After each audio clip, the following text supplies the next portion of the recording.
저희들이 신앙생활하면서 제일 많이 듣게 되는 말 중에 하나가 할렐루야 그리고 아멘이지요. 물론 호산나, 임마누엘, 에베네셀 이런 말들 우리가 많이 또한 사용하지만 세계 어디를 가도 통하는 말 중에 하나가 할렐루야, 아멘입니다. 여러분, 할렐루야라는 뜻은 한마디로 하나님을 찬양하라는 히브리어로서 여호와 하나님을 찬양하라, 하나님께 대한 기쁨과 감사를 표현하는 외침이죠. 찬양하다는 뜻의 히브리어 동사 할렐루와 또한 야훼의 약자인 야가 합쳐진 단어가 할렐루야, 하나님을 찬양하라는데, 하나님을 찬양하는 것 성도의 마땅한 의무며 특권이고 삶의 방식이다.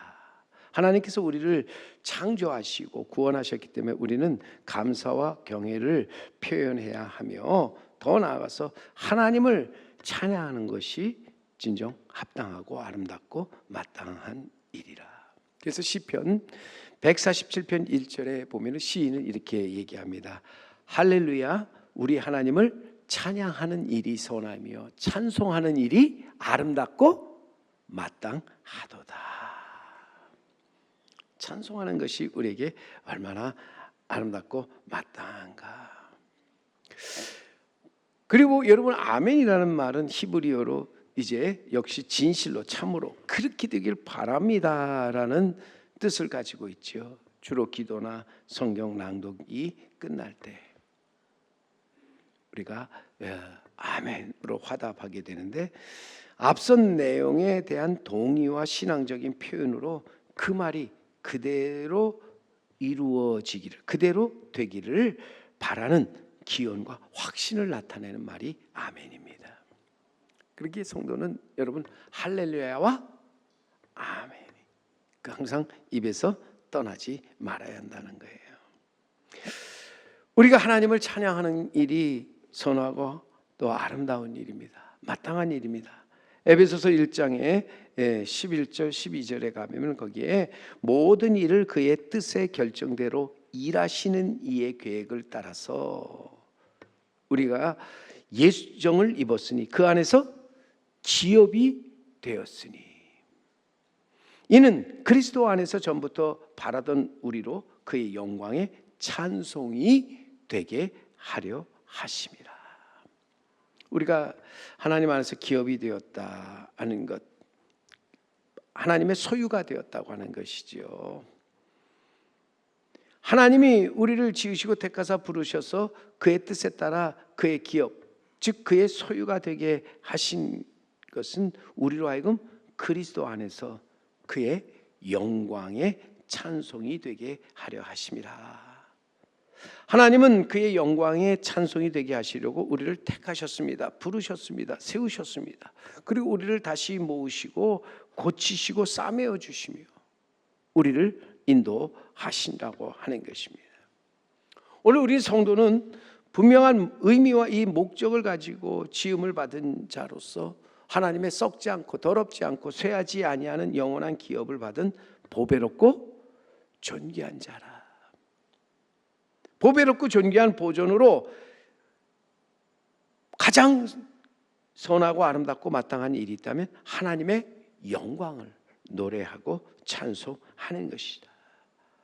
어느 형편 어떤 상황에서도 실망하거나 낭만 원망하는 것이 아니라 하나님의 영광을 노래하고 찬송하는 것, 하나님 기뻐하시는 일이다.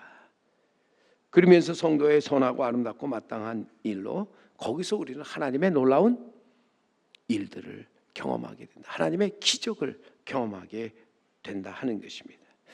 일찍이 히브리 사람들은 말하기를 생명을 주신 창조주께 찬양과 경배와 감사를 드리지 않는 것은 하나님의 것을 약탈하는 것이다라고 그렇게 외쳤는데요. 여러분, 우리에게 생명을 주시고 우리에게 또한 영원한 기업을 우리에게 허락하신 하나님 아버지께 찬양과 경배와 감사를 드리지 않는 것, 하나님의 것을 약탈하는, 하나님의 것을 도둑질하는 것과 마찬가지라는 거예요.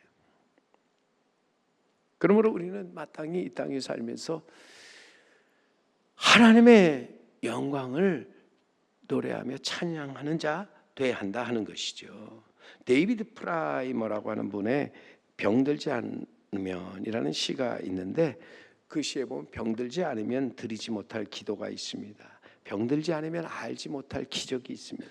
병들지 않으면 듣지 못할 말씀이 있습니다. 병들지 않으면 접근하지 못할 노래가 있습니다. 병들지 않으면 우러러 배웁지 못할 거룩한 모습이 있습니다. 병들지 않으면 나는 인간일 수조차 없습니다. 그는 오히려 병이 들었기에 하나님의 말씀을 듣게 되고, 병들었기에 주님의 얼굴을 우러러 볼 수 있게 되었다고, 병들었기에 아픈 몸을 이끌고 주님의 전에 찾아 나와서 주께 엎드려 간절하게 간구하며 기도할 수 있게 되었노라고 고백하면서 병든 것이 어찌 보면 하나님의 은혜라. 그는 분명 병이 들어 그 병 중에서 하나님께 실망하고 낙망하고 원망하는 것이 아니라 오히려 찬송과 기도를 드렸다. 시편에 그래서 시인은 이렇게 외칩니다. 내가 고난당하는 이전에는 그릇 행하며 잘못된 길을 걸었다. 그러나 이제는 주님의 말씀을 내가 지킨다. 고난을 당한 것이 내게는 오히려 유익이 되었고, 고난 때문에 나는 주님의 율례를 배웠노라. 고난과 역경, 질병 속에서 하나님의 크신 뜻을 깨닫고 그것이 내게 유익이요 그것이 내게 은혜라고 노래하며 하나님을 찬양하는 사람, 위대한 사람이지요. 빛의 자녀라고 하는 것입니다.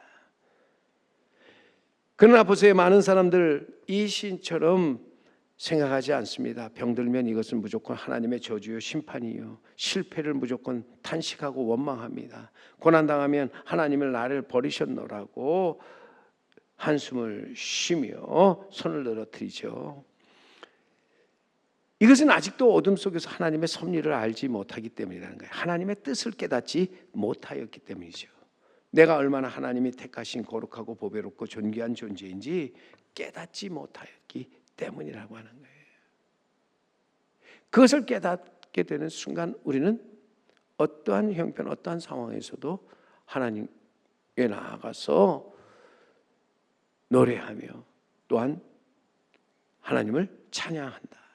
아주 작고 가난한 교회 목사의 아내가 악성폐암에 걸려 세상을 이제 거의 떠나게 되는데, 죽기 전에 그 사모는 매일매일 힘드는데도 교회에 나가 기도하고 찬송을 합니다.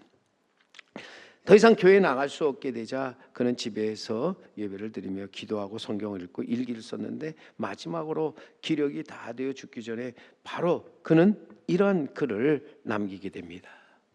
내 신음이여 내 노래가 되어라. 내 괴로운 숨결이여 내 신앙의 고백이 되어라. 내 눈물이여 내 노래가 되어라. 주님을 찬양하는 노래가 되어라. 최후까지 내 구원의 주를 찬양할 노래가 되어라. 이 사모는 지금 당하는 그 힘든 가운데서 하나님을 바라보면서 노래하며 찬송하는 거죠. 어떤 고난이나 어떤 형편에 처해 있든지 하나님의 영광을 찬양하며 최후의 순간까지 나를 구원하신 주를 노래하며 찬송하는 사람, 그가 빛의 자녀라는 거예요. 그러면서 이 세상에 빛을 발하는 사람이라는 거예요.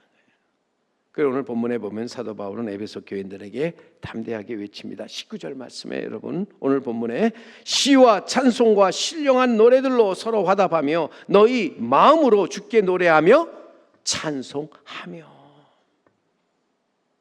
하나님의 자녀로서 하나님의 빛 가운데서 하나님이 행하신 놀라운 일들을 바라보면서 나아가 행해야 할 마땅한 일이 무엇인가? 오늘 말씀에 시와 찬송과 신령한 노래들로 서로 화답하며 또한 마음과 뜻 정성을 다해서 주께 노래하며 찬송하는 것이라고 분명하게 바울은 말씀하고 있습니다. 오늘도 시와 찬송과 신령한 노래로 서로 화답하며 마음과 뜻과 정성을 다해서 주께 노래하며 찬송하는 곳에 하나님이 임하시고 거기서 하나님이 우리를 위하여 일하시며 거기에 하나님의 나라가 이루어지게 하신다. 그러기에 영국의 시인 에드워드 영은 이렇게 말합니다. 찬양은 기도보다 더 거룩하다. 기도는 하늘로 가는 길을 우리에게 보여주나 찬양은 이미 우리를 그곳에 먼저 가 있게 한다. 아멘. 여러분, 찬송을 부르는 그곳에 하나님의 나라가 펼쳐진다 하는 거예요. 하나님의 뜻이 거기에 이루어지게 된다는 거예요. 여러분, 마귀들이 그래서 가장 싫어하는 것이 무엇일까요? 찬송하는 거예요. 성도들이 모여서 크게 찬송하는 것을 마귀들이 가장 싫어합니다. 그러기에 하나님의 지으심과 택하심, 부르심을 입은 빛의 자녀들, 사탄 마귀를 이기고 승리하기 위해서 언제나 시와 찬송과 신령한 노래들로 서로 화답하면서 마음과 뜻과 정성을 다해서 주께 노래하며 찬송을 불러야 한다 하는 것입니다. 어떤 일에도 실망하거나 원망하는 것이 아니라, 또 한숨을 쉬고 탄식하며 손을 늘어뜨리는 것이 아니라 노래하며 찬송을 부를 때 놀라운 일이 일어난다 하는 것이죠. 지금 연수동에 있는 적십자병원, 예전에는 결핵 환자들을 모아 치료하던 결핵 요양원이었습니다. 전에 있던 교회에 부교육자로 심화했을 때 그 요양원에 있는 분들과 함께 예배드리기 위해서 청년들과 함께 한 달에 한 번씩 그곳을 방문하였는데, 그 요양원에 방문할 때 한 여대생이 폐결핵으로 입원하고 있었습니다. 우리가 가면 너무나 기쁘게 맞아주고 함께 기쁜 마음으로 예배를 드립니다. 그런데 그녀의 병상에 누워있는 적이 별로 없었습니다. 자신도 아프고 괴롭지만 다른 환자들을 찾아다니면서 찬송과 기도로 사람을 위로하고 복음을 전하였습니다. 처음에는 그녀의 행동에 이상하게 여기던 환자들과 간호사들이 그녀와 함께 찬양을 부릅니다. 함께 기도를 드립니다. 그녀가 회복되어 퇴원을 하게 될 때 환자들은 그 여대생의 손을 붙잡고 울면서 의사보다, 그 어느 간호사보다 우리에게 필요한 것은 당신이 불러준 찬양이라며 사람들은 눈물을 흘렸다 하는 것이죠. 우리가 찬송을 부를 때 거기에 놀라운 일이 생긴다는 거예요. 거기에 기적이 일어난다고 하는 거예요. 욥이 모든 것을 잃고 정말 시리에 빠졌을 때 마지막 엘리후가 욥을 찾아와서 한 말이 있습니다. 욥기 36장 24절에서 26절 가보면요, 그대는 하나님께서 하신 일을 기억하고 높이라, 잊지 말지니라. 인생이 그의 일을 찬송하였느니라. 그의 일을 모든 사람이 우러러 보나니 먼 데서도 보느니라. 하나님은 높으시니 우리가 그를 알 수 없고 그의 횟수를 헤아릴 수 없느니라. 인류가 고난을 당하여 괴로워하는 욥에게 전하는 충고로서 하나님께서 하신 일을 기억하고 높이라, 잊지 말라고. 그러면서 하나님은 높으시니 그가 행하는 모든 일을 우리가 다 알 수 없고 그의 횟수를 우리가 다 헤아릴 수 없노라고. 우리가 어찌 다 하나님의 그 행하시는 일을 다 알 수 있고 또 우리가 그것을 다 우리가 헤아릴 수 있겠는가? 그저 우리 우러러 보면서 그 일을 행하신 하나님을 우리는 노래하며 찬양할 뿐이라는 거죠. 비록 우리가 어둡고 힘든 상황에 서 있을지라도 진정 하나님을 노래하며 찬양할 때 우리 앞에 생각지도 못한 놀라운 일이 우리 앞에 펼쳐지게 된다 하는 것입니다. 우리가 알지 못하는 일들을 새롭게 깨닫게 하시며 그 일들을 우리로 하여금 경험하게 하신다 하는 거예요. 악신이 사울 왕에게 임하였을 때 다윗은 수금을 가지고 나아가 사울을 위하여 사울 앞에서 찬양을 불렀습니다. 찬송을 불렀습니다. 이때 악신은 사울에서 떠났다는 거죠. 바울과 실라가 빌보 감옥에 갇혔을 때 그들은 밤새도록 기도와 찬미를 불렀습니다. 그러자 지진이 나고 옥문이 열리며 착고가 풀려지는 놀라운 역사가 일어났습니다. 저들이 기적을 바라고 찬송을 부른 것이 아닙니다. 찬송을 부를 때 기적이 일어났다는 거지요. 바울이 감옥에 나올 것을 기도하지 않았습니다. 그가 하나님의 뜻을 묻는 기도를 드릴 때 하나님께서 그를 감옥에서 풀어내 주셨다고 하는 거예요. 오늘도 우리가 선하고 아름답고 마땅한 일을 행할 때 거기에 하나님의 놀라운 기적이 나타나게 되는 줄 믿습니다.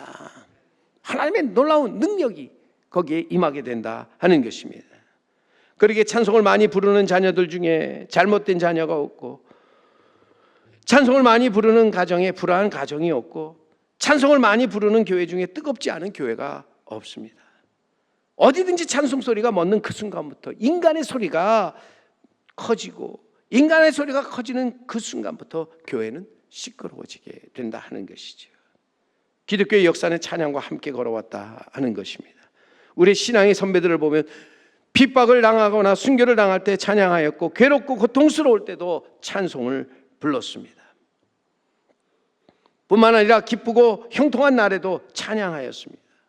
그러기에 여러분, 찬양이 없는 기독교는 더 이상 기독교가 아니라 하는 것이죠.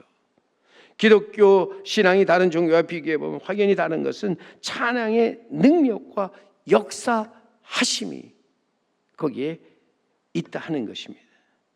오늘날 우리 교회가 부흥하기 위해서 우리는 성령을 받아 성령의 충만함을 가지고 나아가서 이제는 우리 마음의 뜨거움 속에서 시와 찬송과 신령한 노래로 서로 화답하며, 또한 마음, 뜻, 정성을 다해서 우리 주께 노래하며 찬송을 불러야 할 줄로 믿습니다.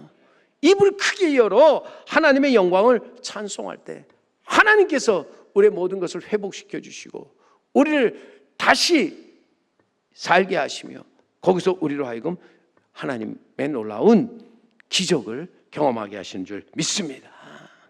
우리가 부를 찬양이 무엇입니까? 하나님이 들으시고 그 가운데 임재하시는 찬양이 있는데, 그것은 오늘도 하나님이 하신 일을 기억하고 또한 하나님이 하실 일에 대해서 믿는 마음으로 나아가서 노래하며 찬양하는 것이죠.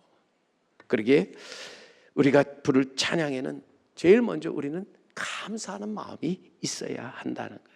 그래서 오늘 본문 말씀에 보세요. 20절 말씀에 보면은 범사에 우리 주 예수 그리스도의 이름으로 항상 아버지 하나님께 감사하며, 노래하며 찬양하되 감사로 노래하며 찬양하라. 범사에 우리 주 예수 그리스도의 이름으로 항상 하나님 아버지께 감사의 찬송을 부를 때 그것이 하나님이 기뻐 받으시는 찬양, 찬송이라 하는 것이죠. 오늘도 여러분, 감사가 빠진 찬양과 기도는 하나님이 듣지 아니하신다는 거예요. 하나님께 감사하는 마음으로 하나님이 베풀어 주신 은혜와 선하심과 인자하심을 선포하고 그분께 합당한 영광을 돌리는 것, 이것이 진정한 찬양으로서 하나님이 기쁘게 받으시는 찬양이라 하는 것입니다. 이전에 지렁이 같고 불완전한 존재로서 타락한 이후에 허물 많은 죄인으로 살았던 우리들 아닙니까? 도저히 구원받을 수 없는, 그래서 죄로 말미암아 영 죽을 수밖에 없는 존재들이었습니다. 그런데 하나님께서 그 아들을 세상에 보내셔서 십자가에 달려 돌아가게 하심으로 우리의 모든 죄를 사하여 주시고 어둠 가운데 빛으로 나오게 하셨습니다. 우리를 진정 보배롭고 존귀한 존재가 되게 하셨다고 하는 거예요. 전에는 어둠이니 이제는 주 안에서 빛의 자녀가 되게 하셨습니다. 전에는 우리가 지렁이 같고 불완전한 존재였지만 지금은 보배롭고 존귀한 존재가 되게 하셨습니다. 그러므로 우리는 마땅히 하나님의 은혜를 깨닫고 그 은혜를 기억하면서 나아가서 주님 앞에 찬양을 드려야 한다. 우리가 은혜를 깨닫지 못할 때 원망, 불평이 생겨나죠. 감사는 여러분의 마음에 달려 있습니다. 생각에 달려 있습니다. 환경이나 상황에 달려 있는 것이 결코 아니라고 하는 거예요. 그리고 어떤 상황, 어떤 형편에서도 그 마음과 생각에 감사함으로 하나님을 찬양하는 복 있는 성도 여러분 다 될 수 있기를 간절히 바랍니다. 오늘도 나 같은 죄인 불러주시고 구원해 주시고 또 내게 귀중한 직분을 맡겨주시고 오늘에 이르도록 하나님 역사해 주신 하나님의 그 큰 은혜를 알고 감사하는 마음으로 찬양 드리며 나아갈 때 하나님께서 그의 모든 것을 아시고 그 길을 형통케 하시며 놀라운 일을 행하실 줄 믿습니다. 우리가 감사함으로 찬양을 드릴 뿐만 아니라 더 나아가서 우리는 복종함으로 찬양을 드려야 한다. 우리가 드릴 찬양은 입으로만 드리는 것이 아니라고 하는 거예요. 우리의 행함으로 드리는 찬양이 되어져야 한다는 거예요. 오늘 본문 21절에 뭐라고 말씀합니까? 그리스도를 경외함으로 피차 복종하라. 우리들이 부르는 찬양이 주 예수 그리스도를 경외하고 존경하고 사랑함으로 나아가 그 말씀에 따라 순종함으로써 우리는 서로 피차 복종하면서 부르는 노래가 되어져야 한다. 부르는 찬양이 되어져야 한다는 거예요. 어떤 믿는 부부가 서로 부부싸움을 하였습니다. 화해를 하려고 별 수단을 다 써왔는데도 미워하는 마음이 더해져만 갑니다. 여러 가지 노력을 해보았지만 도저히 화해가 되지 않아서 마침내 이제는 이럴 바에는 차라리 이혼하는 것이 낫지 않을까. 이혼까지도 생각을 합니다.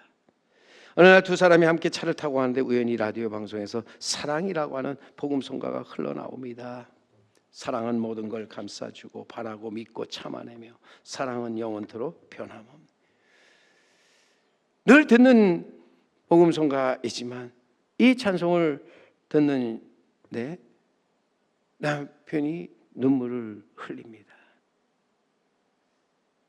마음에 어떤 요동함이 일어나는 거예요. 변화가 일어나는 거예요.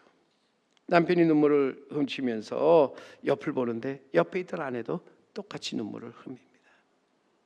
남편이 차를 멈추고 나서 아내에게 말합니다. 미안해. 여보 미안해. 아내는 눈물을 흘릴 뿐 더 이상 말을 못하지요. 오늘도 우리가 찬송을 부르면서 사랑과 복종의 삶을 우리는 살아가는 자가 되어야 된다는 거예요. 입으로만이 아니라 우리의 행함과 진실함으로 찬송을 부를 때 거기에 하나님의 놀라운 역사가 일어나게 되는 줄 믿습니다. 찬송을 부르는 자와 듣는 자 모두에게 큰 위로와 용기를 가져다 줍니다. 새로운 길을 걷게 합니다. 그래서 여러분 찬송이 넘치는 마음 마치 좋은 토질과 같습니다. 좋은 토질에 뿌려진 씨, 그것은 자라 좋고 귀한 열매를 많이 거두게 하잖아요. 오늘 찬송을 부르면서 우리의 마음의 밭을 이제는 좋은 토양으로 만들어가는 우리 성도 여러분, 우리 제3교회가 되어야 할 줄로 믿습니다. 찬송을 부를 때 주 예수 그리스도를 경외하고 존경하고 사랑함으로써 피차 복종하는 마음으로 우리가 찬송을 부를 때 그 찬송이 내 마음을 변화시키는 거예요. 나를 변화시키는 거예요. 그래서 거기서 하나님의 기적을 보게 하신다고 하는 거예요.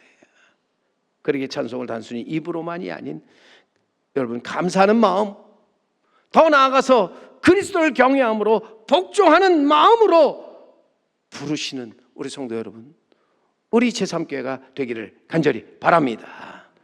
그리할 때 거기서 하나님이 이루시는 새롭고 거룩하고 위대한 일을 우리는 경험하게 되는 줄 믿습니다. 사랑하는 성도 여러분,